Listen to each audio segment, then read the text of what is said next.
Welcome back, the old two-stroker YouTube channel. My name's Wayne. What we've got behind me here is a very special and very hard to find 1978 Kenworth W900A. Today's video, what we're gonna do, I'm gonna take you through piece by piece on this truck, along with the build sheet, and show you absolutely everything on it that makes it special and very rare. So let's get to the video. All right, now the other day, you got to watch us unload this thing, but we didn't really get a chance to get into what was cool about it. And what I have in my hand here is a 65-page build record direct from Kenworth of Canada that's gonna tell us everything that makes this truck cool and what kind of special and unique items were ordered with it. To start, that's exactly right. First thing you're saying, what's Kenworth of Canada?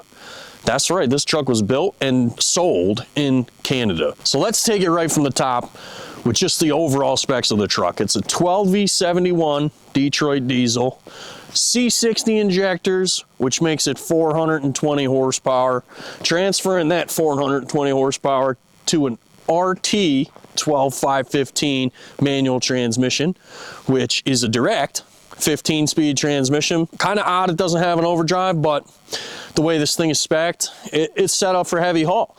It puts that power back to a set of 46,000 pound rears with a 4:33 ratio. So let's get started at the back of the truck and work our way up. Okay, let's start at the back here. Looking at this real goofy rear axle spread we got going on here.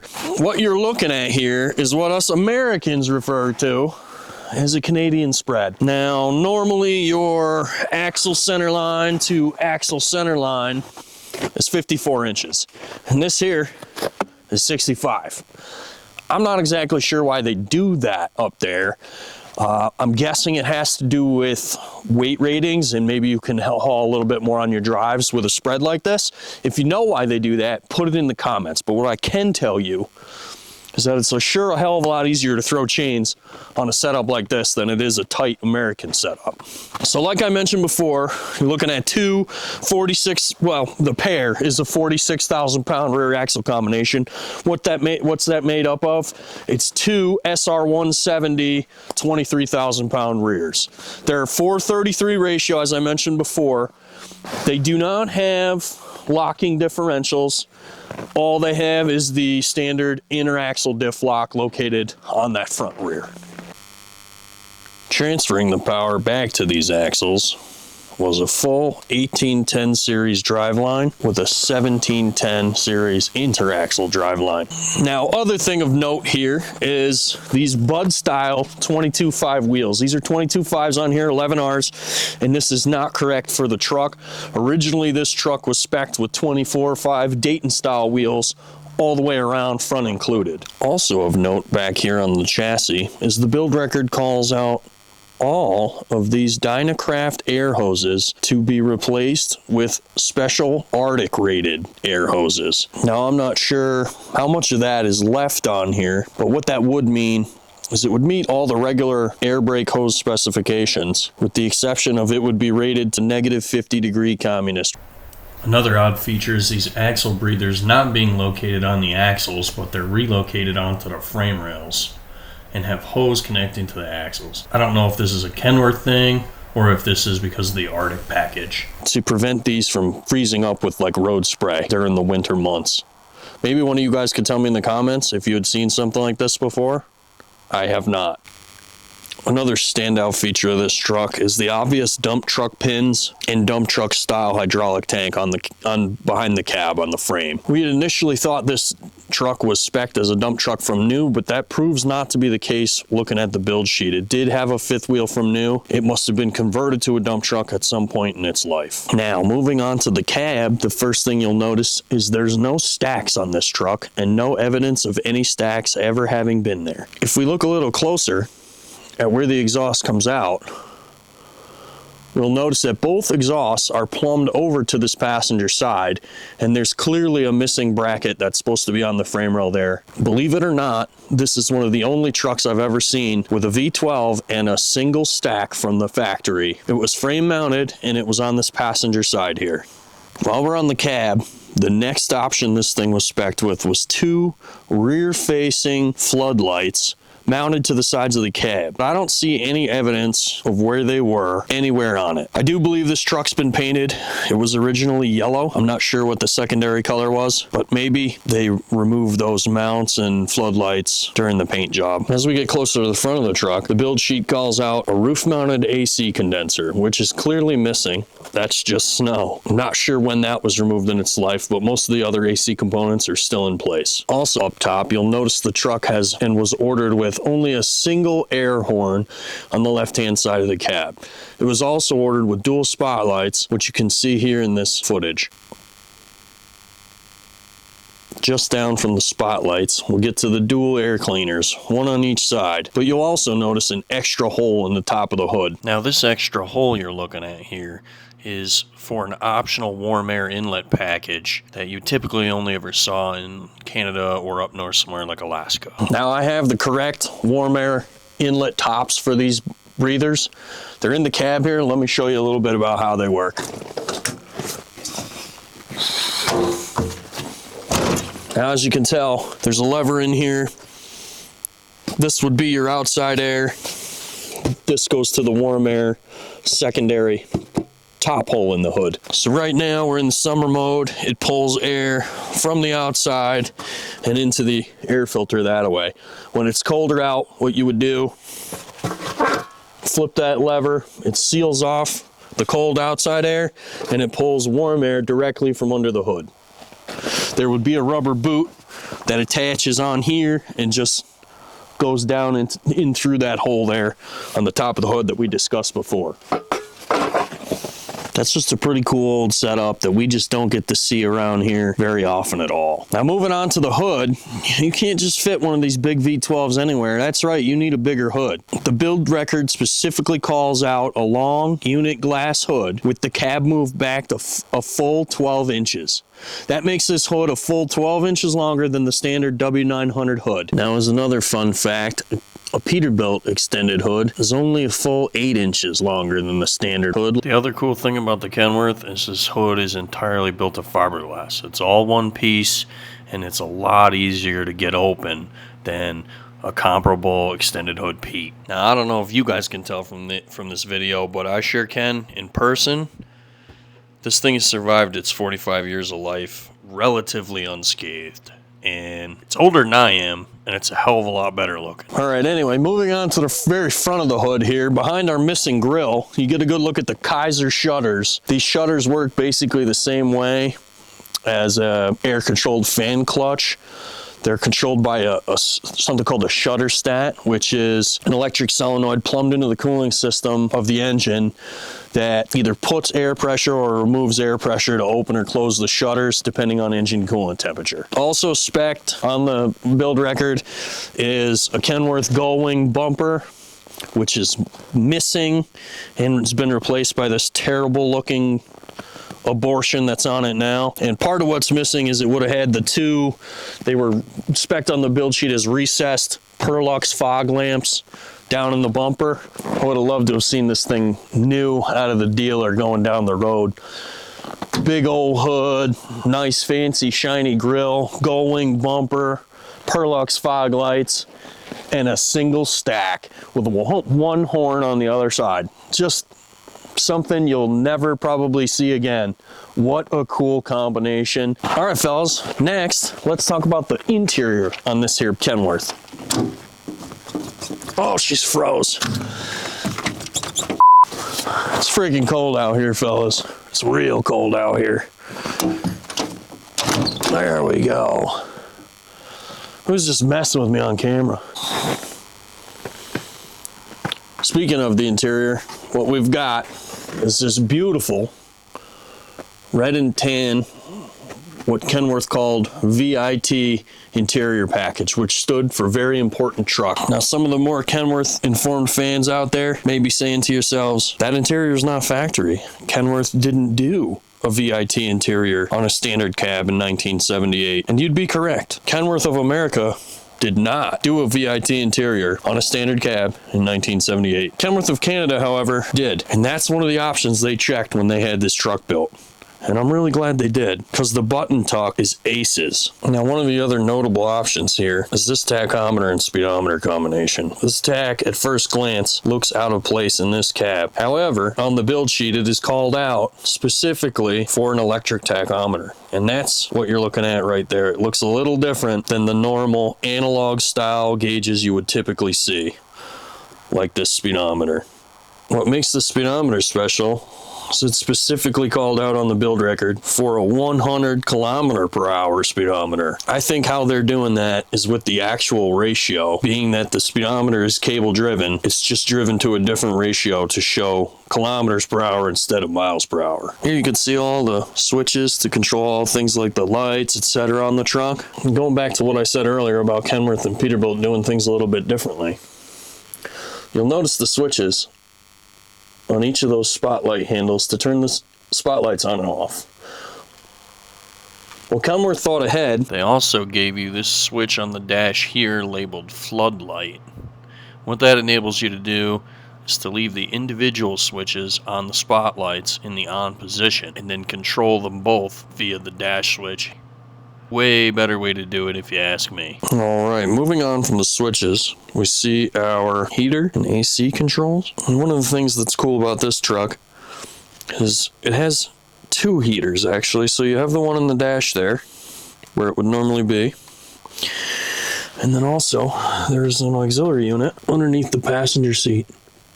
So speaking of the passenger seat, check this thing out.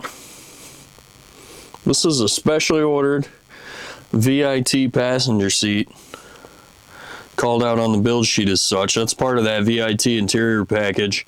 I don't know if this second seat was another option on top of VIT, but it is specifically called out for this rider's seat, they call it, on the build dock to be VIT. I know the material down here looks like it's a different color than the driver's seat, but I think it's just dirty from sitting. In the glove box, there we go.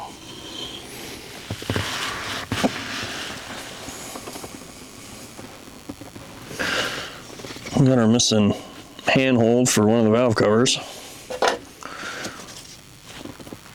Like a door crank, which it seems to have both, so this is the really cool part. And what we got here is a 1984 registration from the state of Alaska for this truck.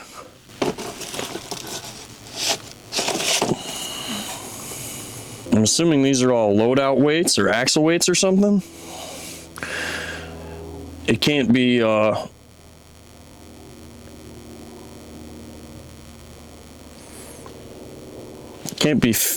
like odometer miles, because they're all over the place. They don't make sense. So that's got to be weights that he was pulling with it. Gross tons, 57 ton, yeah, 52 ton down here. That's cool. I wish the mice hadn't eaten all of that.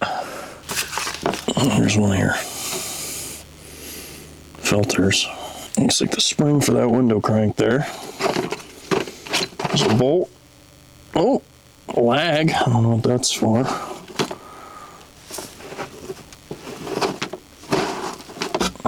Nothing else noteworthy we're gonna get to read. All right, let's get moving on to my favorite part of this, and if you're fans of this channel, likely your favorite too. Let's get this big old long unit glass hood open, and we'll get to some of the fun stuff under it.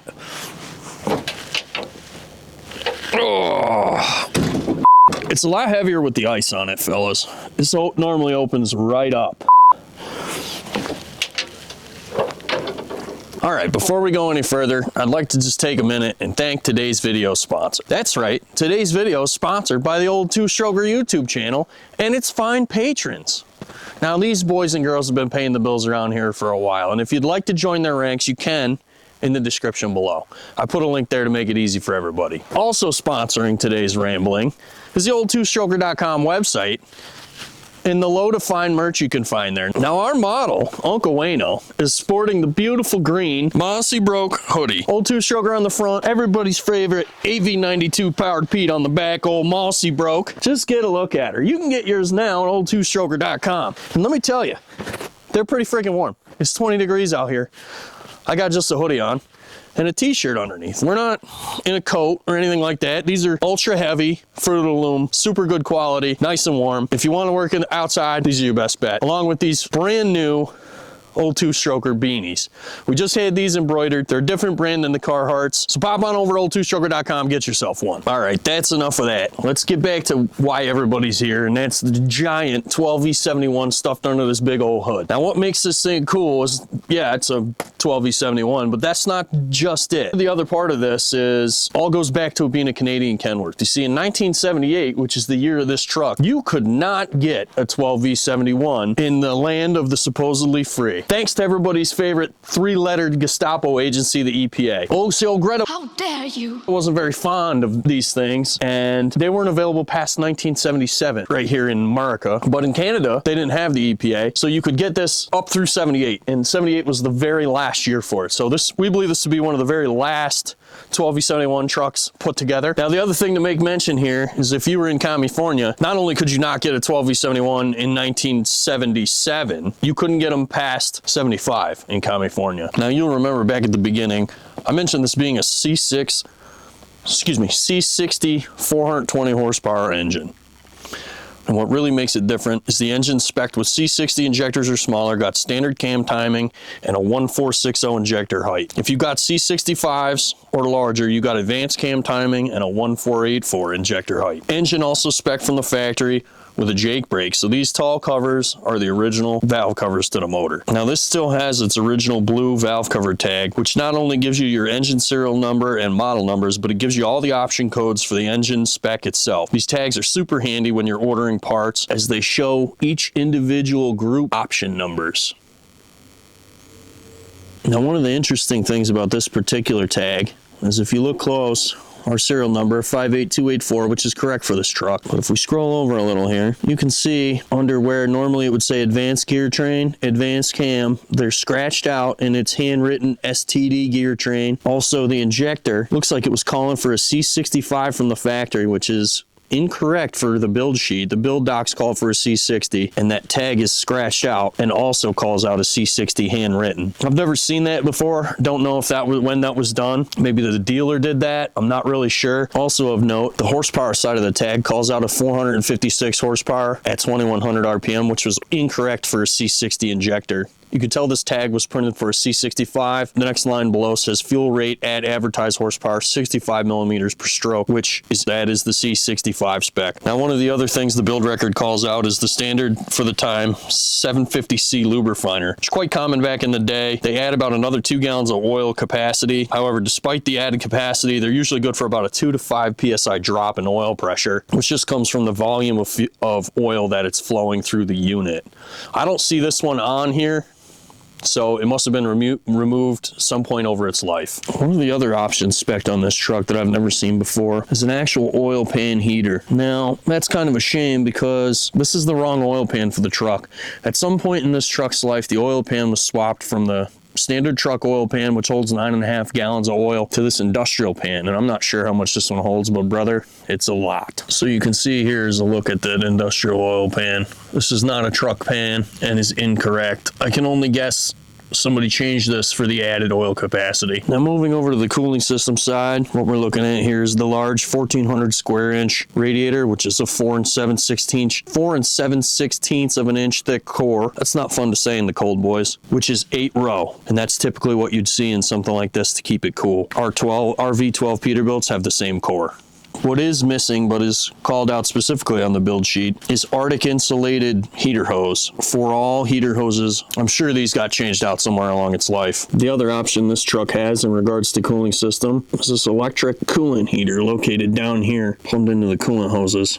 Same style used on my cab over. Another goofy thing I've never seen before is this air dryer located over here on the driver front frame rail, right behind the power steering reservoir. So what this is it's actually a model 1800 Breakmaster aftercooler is what it's called. Super fancy name for an air dryer. Speaking of power steering, I almost forgot that power steering reservoir is indeed storing fluid for actual power steering, which is of the gear type. So this truck doesn't have hydraulic assist like my cab over and the other Peterbilt V12s that I have. This truck actually has real deal gearbox power steering. What a treat. That's way better. Now the last thing I'd like to make mention of here is this 15-speed transmission. It was supposed to be spec'd on the build sheet. It shows an oil cooler with a filter. It has since been removed, but is wearing its PTO. Does appear to be its original transmission. Super excited to share with you guys. I tracked down the entire history of this truck. It was sold new to a company called Aero Transport out of British Columbia, Canada. They ran out of Stewart, BC up to Casare, and it did a lot of heavy haul for them. I found a bunch of old pictures. They actually had a fleet of trucks just like it. Some point after Aero Transport got rid of it, it was converted to a dump truck. On screen now is an old for sale ad for this exact truck, not one like it. This is the same truck, whereas for sale you could see out of Alaska with a dump body on it. We think it was from the 80s. All right, fellas, that's gonna about do it for what makes this thing special. The only other thing that's gonna make this truck stand out is where it's going. That's right, this truck's already sold. It's gonna actually go to Missouri to the Jason Douglas of Crusty Fat Cab fame. You're all familiar with him. I can't wait to see what he does with this truck. He is the absolute king of pud pounding.